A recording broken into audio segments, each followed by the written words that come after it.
9, reach for it so you won't have to retreat from it. We know that if we do not get into a variety of different positions when we train, that when we're exposed to those positions in real life, we are at a higher risk of injury because our brain is not prepared for being in that position, and neither are our tissues. So the more that we can get into a variety of different spots under a variety of different load, the more prepared we're going to be. Movement 1A is a prone S with our shoulders. We're gonna lay on the floor. We're gonna extend the arms out into a T position. We're then gonna take our right arm and move it up over our head and down our back. At the same time as we're taking our left arm and bringing it behind the back and then up the back. We're gonna have those fists come as near to one another as they can without creeping or reaching, and then we're gonna reverse that direction. We're not gonna allow our shoulders or our elbows to rest on our back or on the floor. We're gonna complete 10 per arm, so a total here of 20 S's. Movement 1B is a breathing scap push-up. We're gonna utilize our breath to increase the range of motion for each repetition. So generally speaking, our scap push-up would be squeezing our shoulder blades together, pressing our chest to the floor, and then pushing them away, trying to get as much motion through that upper back area. You can complete this from the knees or the toes. Now we're gonna add in some breath work here, where as we go into that upper back stretched position, where we pull the shoulder blades apart, we're gonna inhale, which is going to expand our chest cavity here and create even more of a stretch. We're then going to exhale.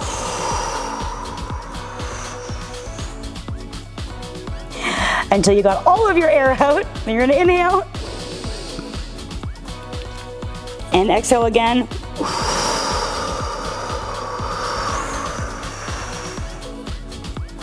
Until everything is out. Don't pass out. Movement 1C is a variation of a row. We're gonna pair those first two mobility drills with 50 reps of our row. You've got some options here. We can either perform a bent over row from that deep hip hinge position, being very mindful of creating tension through the upper back and the shoulder blades. Feel free to break your set of 50 up into smaller sets. Alternatively, if you do have access to bands at home and you opt for not being in the hip hinge position, you can also accumulate 50 reps worth of banded rows. After completing 3 sets of the first tricep, we're now going to move on to tricep number 2. And our first movement here is full hip extension with a reach. You're gonna start by mirroring the position I'm in now, kind of like you're gonna do a crab walk. And then you're gonna extend through the hips. And then once you've gotten extension through the hip, we're gonna take one of our hands up off the ground and reach up and over to get into that full extension of the same hip with the arm that's moving up and reaching towards our head. I'm gonna drop the hips back down, switch hands, and up and over. Ooh, that feels good. Back down, up and over. Performing 10 per side. Movement 2B is a deep squat with a posterior chain back of the body stretch. We're gonna have our load low today, or you can opt to do this body weight. You're gonna descend into your deep squat pattern, keeping the chest nice and upright.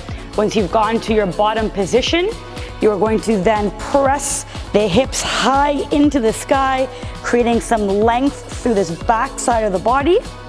You're gonna drop your bum back down to the floor, reload, and stand back up. We're gonna be accumulating 10 repetitions. Movement 2C, 50 reps of a glute bridge. You can either perform this on the ground, or you can elevate the shoulders and the upper back onto a piece of furniture for a different angle. Pushing the lower back into the floor so we create tension through the front part of the abs, peeling the lower part of our butt cheek up off the floor, squeezing the heck out of our butt cheeks, back down towards the ground and up again. To get even more out of this movement, we're thinking about pulling the heels to the head and driving our arms and our upper back into the floor. So remember, we have to reach for it so in the future we don't need to retreat from it. If you enjoyed today's training protocol, give the video a thumbs up and consider subscribing to the channel.